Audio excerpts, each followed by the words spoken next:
Vocab also wanted me to plug the Creation magazine, which I actually have a subscription to, and it's totally awesome. So if you guys don't have that, get a subscription to it. I have a 3-year-old daughter. She absolutely loves going through and looking at the pictures. Just really good stuff. So. And I guess the point man for today, if you guys don't know, might be Vocab kind of roaming around. Vocab, otherwise known as Borat. He'll be roaming around. There he goes in the back there. All right. So yeah, after we open up here for you guys, we're going to pray in just a moment here. Jonathan's going to come up and he's going to give his talk. Well, thank you for coming out on a Saturday afternoon to listen to this. I see there's a lot of other competing activities around, aren't there? Some sort of sports thing going on. A lot of traffic on the road. Now, this is my own favorite topic to talk about, the amazing design in God's creation. But first about where I'm coming from. Here is where I come from, just so you know. And that's why I don't talk quite the same as you guys, okay? But one good thing about our resources, the DVDs are all subtitled in American so you can understand them as well. Now, one reason I live in America now, I've got 2 little granddaughters who live in Florida, so it's much easier to see them when they're in the same country as opposed to thousands of miles across the ocean. Now, I'm a chess master as well. That's a little hobby of mine where I'm playing from memory there. That's what this guy's doing. He's playing moves I'm telling him to do, and he's telling me what these guys are doing.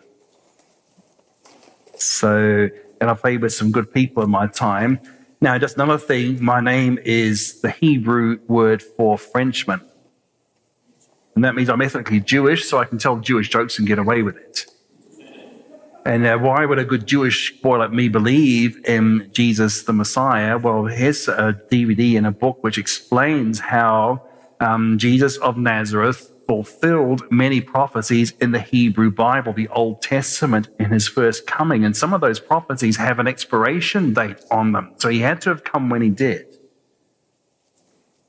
But now, of course, I deal a lot with the theories of this man. Now, this man is almost like the prophet of the religion that's now taught in the government schools today. The people are taught throughout the school system, the media, Hollywood, that everything made themselves. There's no need for a design. That was his whole aim, to get rid of the idea of there being any sort of designer.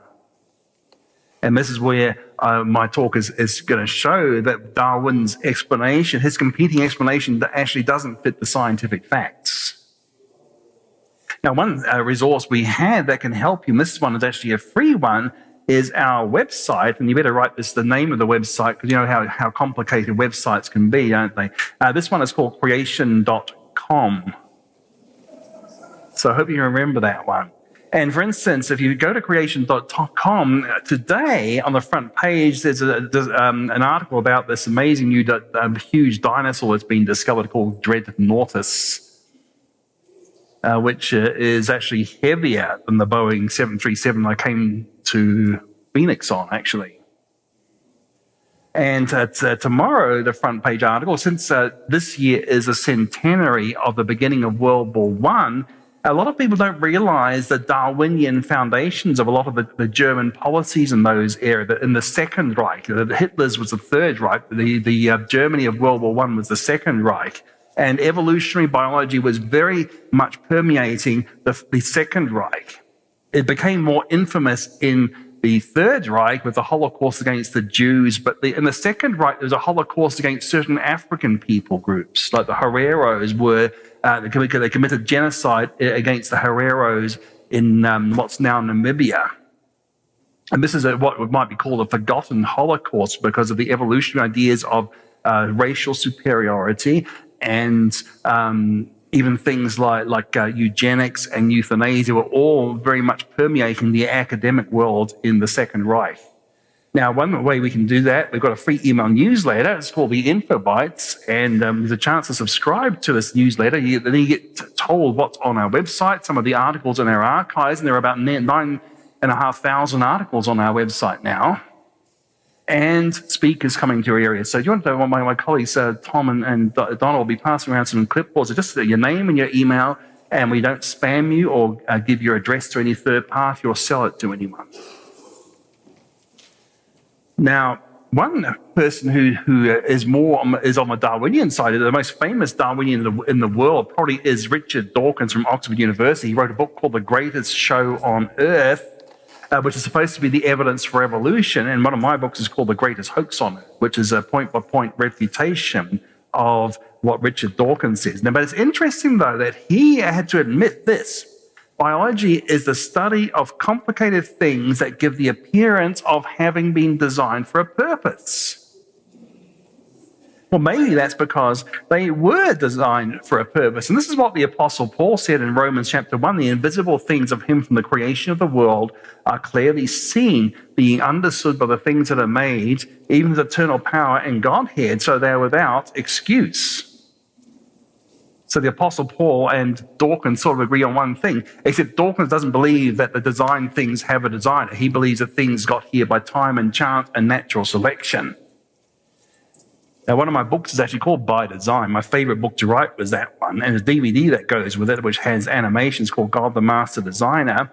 And this one we've published only in the last couple of months is Evolution's Achilles' Heels, which is 9 PhD scientists writing on where evolution goes wrong in areas like geology, the fossil record, cosmology, the origin of first life, natural selection, genetics, and also morality and ethics. Now let's go to the where design starts. How do we know if something has been designed? Well, for one thing, we make things ourselves. How do you know, for instance, that this jet plane has been designed? What do you look for? Well, I'd say one thing you look for is it's got lots of correct components. But you realize that a jet plane is made up 100% of non-flying parts. So how did it become a flying machine? How do I get back to Atlanta on Monday? The answer is they must also be organized correctly. So design means correct components, but also correct organization of these components. And organization, everywhere else we look, we find organization needs an organizer. It doesn't happen unless you have an organizer. This is what we find when we can actually see the origin of something. Every single time there's organization, we know there is an organizer behind it. So therefore, it's logical and scientific to assume that there's an organizer when we didn't see the origin of something behind it. Now let's compare the rival Darwinian view. See, evolution says that life originally came from non-living matter. And then with some time and chance and energy, like they believe in a primordial soup and lightning and ultraviolet radiation, all sorts of energy, and that acted on the primordial soup to produce a complicated living creature. Now, when I'm talking about complicated, have a look at the comparison of living creatures with man-made creatures. See, living creatures are very much more complicated because they have to copy themselves. I mean, a jumbo jet can't copy itself. Okay, the Boeing factory might make jumbo jets, but it will not make you another Boeing factory. See, a photocopier will make lots of documents for you, but it will not make you another photocopier. But a living creature is making copies of itself. Your children are basically copies of you. And in fact, your body is made up of 100 trillion cells, and each of those cells is a self-copying entity. In fact, it's like a miniature city with miniature machines and information storage and retrieval and transmission systems, and yet that cell can copy itself in 20 minutes or so. And that's how your body grows and how it repairs itself. It's got all these cells which are making copies of themselves. So you see how much more complex living things are. Now, imagine a jumbo jet. Here's the theory of the origin of a jumbo jet, a tornado going in through a junkyard. But that's not realistic, is it? What would happen if a tornado went through a junkyard? You'd still have a junkyard, right? You wouldn't get a jumbo jet. Now, also, what if a tornado hit the jumbo jet? What's going to happen? It's going to make it into a junkyard. Now, why is this? What's the basic principle behind this? Is that there are far more possible ways of being a junkyard than being a jumbo jet. So the addition of energy just makes it go towards the more probable state, which is a junkyard. It's not going to make it go into this highly improbable state of a jumbo jet. And the same when you come with the origin of life too. Imagine we've got a picture here. Here's a frog going into a blender. I'm testing the idea that pure energy is going to do it. Now, what happens when I add energy to the frog by turning on the switch?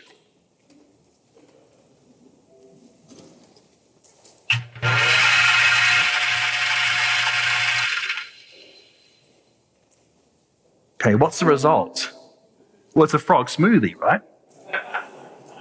So why did the frog die here? It's because it was disorganized. So once again, there are far more possible ways of being dead than being alive. And adding energy to the frog just made it go towards that more probable state of being a frog smoothie. Now, if I let this going for millions of years, do you think a frog is going to hop out of there again? It's not going to happen because you haven't got the organization there. Now, you could can this frog smoothie, seal it and sterilize it, and the frog would be safe to eat for many years. And the reason is no germ is going to grow in there that causes food poisoning. The only way you'll get food poisoning is if the seal was broken and the germ got in from outside and contaminated it. But as long as the seal is there, there's no way you'll get food poisoning. Now, this is actually a very strong disproof of evolution, because evolution says life came from some sort of primordial soup. Now, in this canned frog smoothie, or make it canned Georgia peaches, canned sardines, it's the same principle. You have all the chemicals you need for life. You can add whatever energy you like, but you're not going to get a living thing in there. See, real science says life comes only from life. Evolution says life once came from non-living chemicals. So your experiment with canned food and not getting sick is very good evidence that the idea of life from non-living life doesn't make scientific sense. It is a philosophical position and not a scientific one. Now, when we look at some of the things inside cells, I think you'll see what I'm talking about. Like, for one thing, we need energy. Now, in the cell, we have this energy molecule called ATP, adenosine triphosphate. It's the energy currency of life. Now, your body makes its own weight in ATP every day and consumes it. And cyanide kills you by stopping ATP production. But now we know that ATP is made by the tiniest motor in the universe.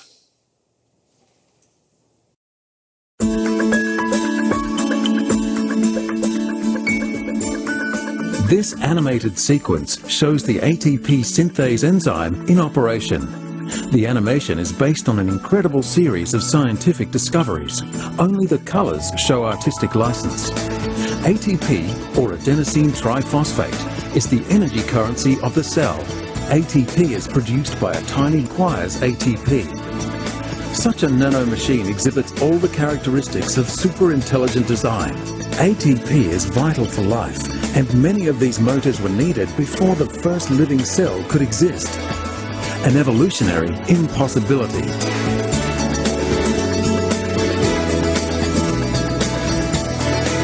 Now, one thing to think about, though, is imagine going back to the jumbo jet example. One thing that would really prove it was designed is if it had the instruction manual in the glove compartment. But this is actually what we have in living things. We not only have these amazing machines, we have the instruction manual to build them. And this is the famous DNA molecule, or National Dyslexia Association. Actually, deoxyribonucleic acid. Now, this is actually a very complicated molecule that stores instructions to make you who you are.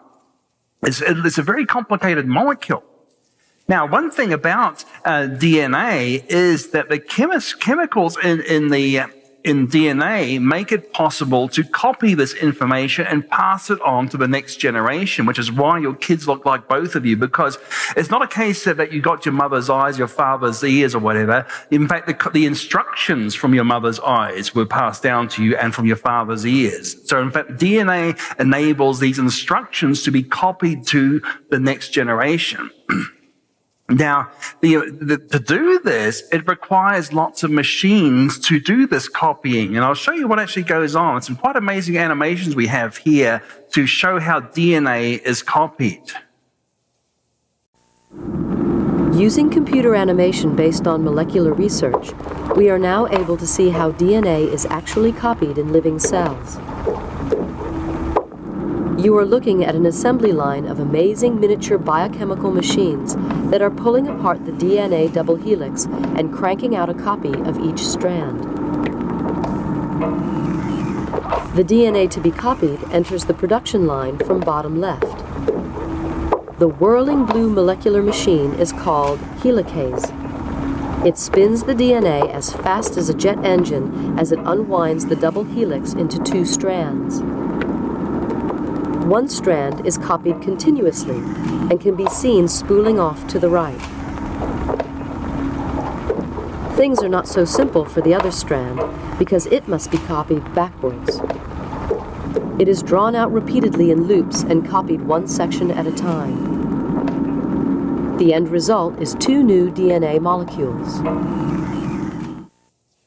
So not only do we have to have a DNA, we have to have the copying machines, otherwise DNA is not much use to us.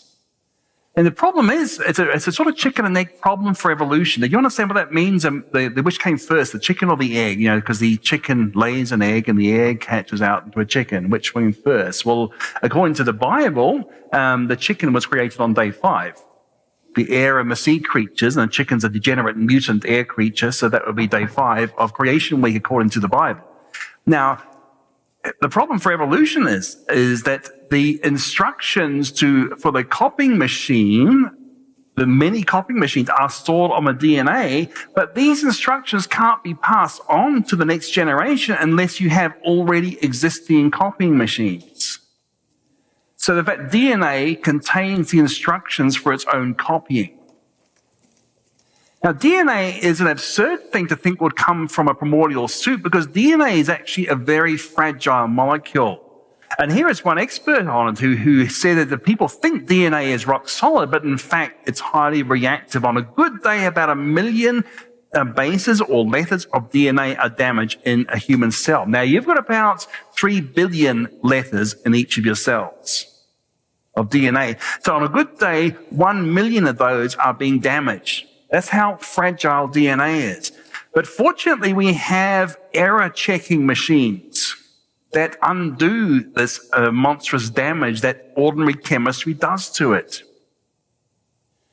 And see, the primordial soup would not have had error-checking machines to protect the DNA from all the damage. So the idea of DNA forming in a primordial soup doesn't make any chemical sense. Now, there's a related molecule called RNA. And there's some evolutionists, including Dawkins, who think that the first life might have been RNA. But the problem is RNA is even less stable than DNA is. So there's no way RNA would be a product of any primordial soup. It would just break down too easily. Now, even DNA, I know people who work with DNA, like my colleague Rob Carter, he said you had to basically put it in dry ice temperature. That's how unstable it was. And as for RNA, forget about it. You catch it or else you've lost it. But here, another chicken and egg type problem occurs here, that the instructions to build the repair machines are on the DNA. But without the repair machines, those instructions would be degraded by all the errors that are going on. And if the instructions to build the repair machines are degraded, then they don't do their job as well, so they don't preserve the instructions as well, so the next generation has even less efficient repair machines, which do an even worse job of protecting DNA from error, and therefore the next generation has even more errors. So this is called an error catastrophe. The errors would build up exponentially unless you had the repair machines finely tuned right from the beginning. Now, as I say, DNA is an information storage system. In fact, in each of your cells, there's about 1,000 Bible-sized books of information in your DNA. And even the simplest cell it has about 600 kilobytes. But I think that must be incredibly compressed because to try to duplicate what the simplest cell does, it took 128 computers running for 9 or 10 hours. So I think there's a lot more going on than 600 kilobytes. if we needed 100 computers to model what's going on. So when I talk about 3 gigabytes of information in your cell, again, that must be incredibly compressed information. There's a lot more going on in our cell. Now, the main thing DNA is famous for doing, not only that it enables the instructions to be copied on, but it also stores instructions to make the proteins, like the ATP synthase I showed you. That's in your DNA. It makes you blonde or brunette, male or female, human or non-human. That's what DNA does. But the thing is, it does this by coding for certain proteins, the building blocks of life.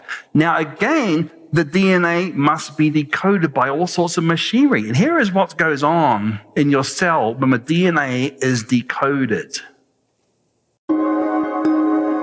This animation demonstrates how the digital information encoded within DNA is used to direct proteins. And here we see to make the proteins that they need to have.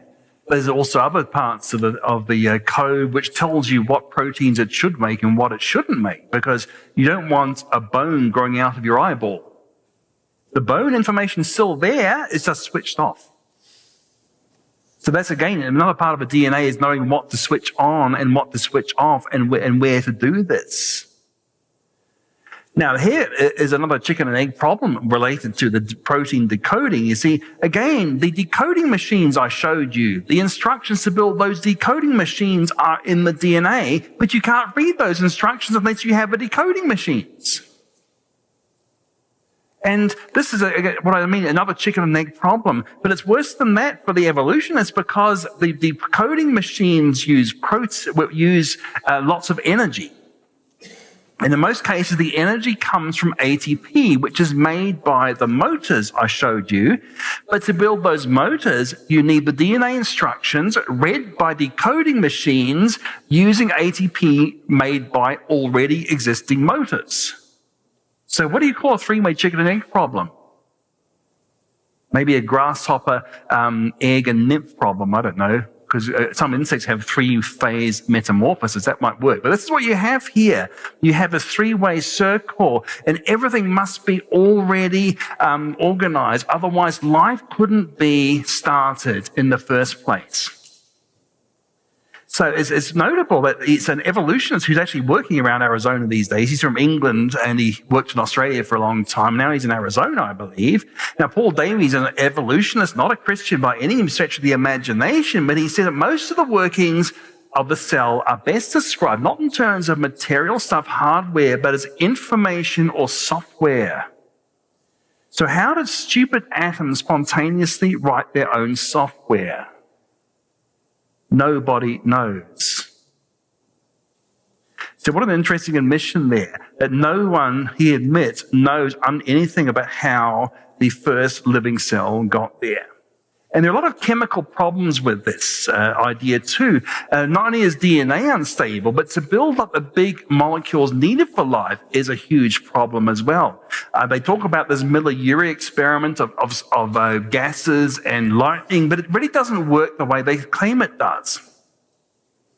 See, what is actually happening here? I'm going to show you what is supposed to happen when the small molecules are meant to be built into the big molecules of life. It's called polymerization. Now, let's see what actually happens here. What you got here? So a primordial soup in the ocean is the last place any chemist would use to try to build up big molecules. I mean, I know from people who've worked in the area that the last thing they want when they're trying to make proteins is to have water there. They try their hardest to stop water being there, because water breaks down the big molecules into the little molecules. So this is a very obvious problem in chemists, and chemists know about it, but whether they actually apply this in their own area is another matter. But it's almost like when a chemist who does protein chemistry, he makes proteins from the building blocks, and I asked him in the audience, well, do you ever add water there? And he looked at us, are you mad? No one's going to add water to this mixture. But this is how evolutionists believe life began, that you have a primordial soup with loads of water. It doesn't make sense at all. Another thing that happens, you see, to make small molecules into big molecules, they have to have something on both ends to join to the next one. Okay, so you've got these two-handed things. Every time the next one must also have a hand to grab onto the next one in line, and so on. So that's what I'm trying to show you here. What you need is, this is what's actually happening, but what happens with this one here is it's only got one thing on there. It hasn't got a second hand. So what happens when this joins up, it's not going to be able to join any further because it's got only one hand, as it were. And the thing is, these gas experiments that Miller talked about always produce about 5 times as many one-handed things as two-handed things. So this is going to immediately make it impossible for the big molecules to grow, because every step of the way they're going to be blocked off by these chain terminators, as they're called. In fact, one creationist that we interviewed in Creation magazine, Dr. Dudley Eyrick, he actually told me this. He said he works to make proteins, they make polymers, things with lots of different molecules. And he said that you have to have it essentially free of the monofunctional, the one-handed building block. And he says that it must be about 95% pure, or even 99.9% pure, okay? So one molecule in 200 is one-handed. That is enough to ruin it. And yet the chemistry shows that it's 5 to 1 of the one-handed molecule. So again, the chemistry just is totally hopeless for origin of life work from non-living chemicals. And yet it's taught as a fact. Now, this man is interviewed in another book that's coming out soon. It's called Busting Myths, which is 30 PhD scientists who believe the biblical accounts of origin, including Dr. Dudley Eyrick, as I quoted there. Now, other interesting design things, I think the most interesting thing is the design of the fundamental building blocks of life. The microscopic design is the most interesting, the hardest for evolutionists to explain, but there's more to it, because we find other interesting things like a motor on germs, a bacterium. A single-celled creature has this amazing outboard motor that can turn about 100,000 revs per minute. And in a single quarter of a turn, if we're going at full speed, it can slow down, stop, and reverse direction. Now, you try driving a car at full speed and putting it in reverse, see what happens. But one way it can do that is actually now known to have a clutch to disconnect the motor from the tail it's driving. The thing is, it has this universal joint here, which converts the rotary motion into the wave motion, which is how the germ swims. The germ swims because it has this amazing outboard motor. Now, one germ discovered fairly recently has 7 of these outboard motors connected into one tail. And you see how you got the 7 motors and these 24 counter-rotating gear wheels. So 7 motors and the 24 gear wheels combine the power into one tail, which is that this germ can swim about 10 times faster than the other germs because the 7 motors are coordinated together into one. And it's interesting how the researchers even use design language about this, because this lady who was a lead researcher, this design must be playing an essential role. You see, she can't help but use the language of design, because that's what we see. Similar architectures. Now, how do you get architectures unless you have an architect? See, over and over, they can't help but use the language of design, and you have people saying, well, we've got to try to really make sure we don't believe it was designed, but it looks so much like it was designed. They can't help themselves. Now, other things which are quite amazing designs, in my view, are things like spider webs. They don't look so good, but they actually are incredibly well designed. In fact, the material of spider webs is actually stronger than steel and Kevlar for its weight. It's the strongest fiber we know. And it's also made at ordinary temperature. Kevlar, you need very high temperatures and very concentrated acid to make Kevlar. Spider web is made at that temperature, ordinary temperature. And also, it's called a smart material because under stress in a spider web, what can happen is that one of the strands can be broken to take the stress off the rest of it. So you sacrifice a few of the strands but preserve the web as a whole. And then there's actually a smart glue too, because it can actually catch the fast-moving insects flying into it, but then at slow speeds, the spider can remove the insect because the glue is less attractive at low speeds than high speeds. So you've got a smart glue, a smart material, and a very strong material in the humble spider web. Another design that's happened, understood quite recently, is the gecko. How a gecko can walk upside down on a glass ceiling. Because what a gecko does, it has very, very tiny hairs, as you can see, and they're tiny enough to take to attract to the molecules in the thing they're doing. It's a very short-range force called van der Waals forces. They only have very short-range forces, so it means the hair must be incredibly finely divided, so it's small enough to be attracted to the van der Waals attractions. It wouldn't work unless it's at a very microscopic, nanoscopic scale to be able to do that. And now they've made sellotape, sticky tape modeled on the gecko foot design. And the thing is, it's also self-cleaning. I mean, normal sticky tape with glue, it picks up dust, and so it's no longer doesn't attract anymore, doesn't stick anymore. But the gecko's foot is self-cleaning. So it's really not only very strong, but also self-cleaning. So it's stronger than normal sticky tape, but self-cleaning. But then how do the geckos become unstuck? Now, it turns out the hairs are curved. So like a bit of elastic, you see, because they store the energy, they're like a spring, so that the gecko can immediately spring off and detach easily. So again, if you didn't have the unsticking mechanism, it wouldn't be much good to be stuck to something if it couldn't get unstuck. That's how it can keep on running without getting stuck to what it's getting stuck to. Other things that have happened very recently, gear wheels. Now again, gears, you have to have them fully functional. See, natural selection is supposed to be about selecting things which have a small advantage over something else and gradually approaching what you're trying to build. But a gear is only going to work properly if it's fully formed as a gear wheel.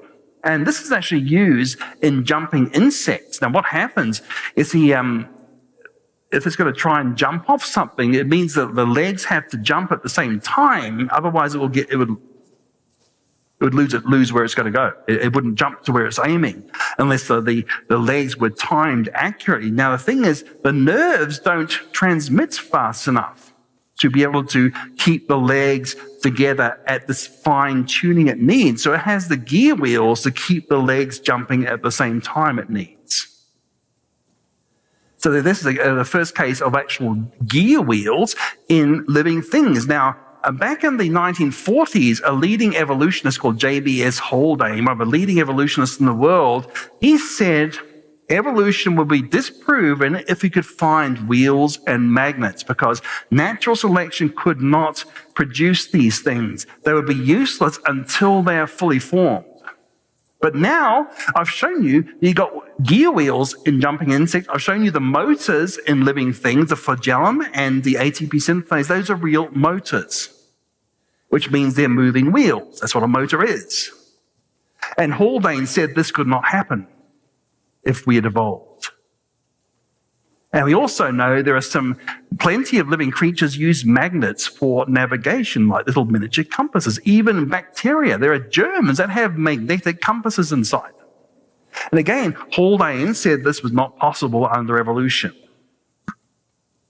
Now, other interesting designs we see include even the butterfly. The famous, the blue Morpho butterfly. It has this incandescent blue because it has scales which look almost like Christmas trees. They are actually diffraction gratings. Now, the point about this is that people have tried to borrow from this. They're trying to make coatings, sort of coatings on things which would also be iridescent like the blue butterflies, because you can't get this with paint.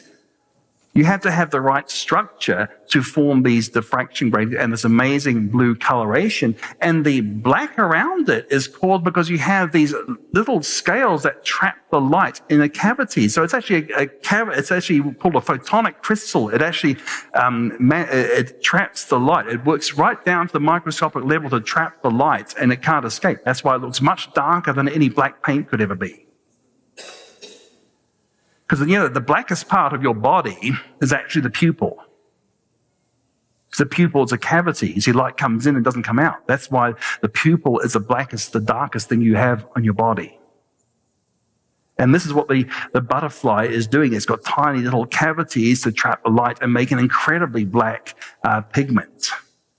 And that's one of the things I find quite amazing, is how often and how much more humans are trying to copy the designs in nature. They're learning all sorts of amazing things that no one ever thought were possible. And we find them in nature, and that's given engineers an amazing number of clues about how to make some amazing materials. And of course, when you think about that, it should be a case of, well, if you're going to give credit to the engineers for being so brilliant to make the copies, what about the one who made the original? Now, one example of this is the humpback whale. I think there's some humpback whales. People have seen humpback whales around. Now, the thing about it, they've got these what people thought were silly-looking bumps on their flippers. Why don't they have smooth flippers? Wouldn't that be a better design if they had smooth rather than bumpy flippers? Well, no, the answer is no. The bumpy flippers are very important because the bumps channel the flow of water into valleys, and they meet the counter-rotating flows. And this actually makes them about 25% more efficient. It actually reduces the drag by about a quarter. So the bumps are actually an incredibly good design. And now they've actually tried to make fans modeled on the humpback whale flipper design. And once again, the fans use about a quarter less electricity than the normal smooth ones. So again, people wouldn't have thought of that had they not seen the design of the humpback flipper in nature. Another example is Navy people were trying to work out how squids camouflage themselves because they can match their surroundings, but the thing is they're colorblind. But the answer is that their skin, in fact, is light sensitive. So the skin is actually sort of seeing the picture of its surroundings and trying to match it. So they're trying to make some automatically camouflaging surf materials that's modeled on the way the squid does it. So once again, over and over again, we're seeing humans copying the designs of nature. Now, the last thing I want to talk about briefly, because we're running out of time, is that, in fact, what we're seeing in nature, we're seeing the incredible beauty of nature, but we're also seeing that we live in a fallen world, where we see things are not always that good. There are things which are designed to hurt us. Things die. And the reason is that in the Bible, we have not only God creating everything in 6 days, but God cursed the earth because Adam sinned. Our ancestor Adam committed a sin and brought death and decay into the world. And that is the deficiency of the intelligent design people, is they haven't got a history of design which includes the decay of design because of the curse. And so a lot of Darwin's opponents were basically intelligent design people. They talked about order design, but Darwin would ask, well, why is this thing designed to hurt this thing? Now, without the biblical fall, his opponents really had no answer to that, because it looks like God is designing nasty things. But in fact, the nasty things are the result of sin, not because the way God originally made things. And the other thing the design people omit is the reality of a global flood. And this explains why some things became extinct. Not because God didn't design them well, it's because some things just didn't survive the global flood or its after effects, like the Ice Age. So when you have the Bible as God's revelation to mankind, which reveals a certain history of creation, but then the fall of the creation because of sin, then you get the complete picture. But without the complete picture, it's only half the story. And that would be the difference between creation ministries and the intelligent design people. So thank you very much for listening to me.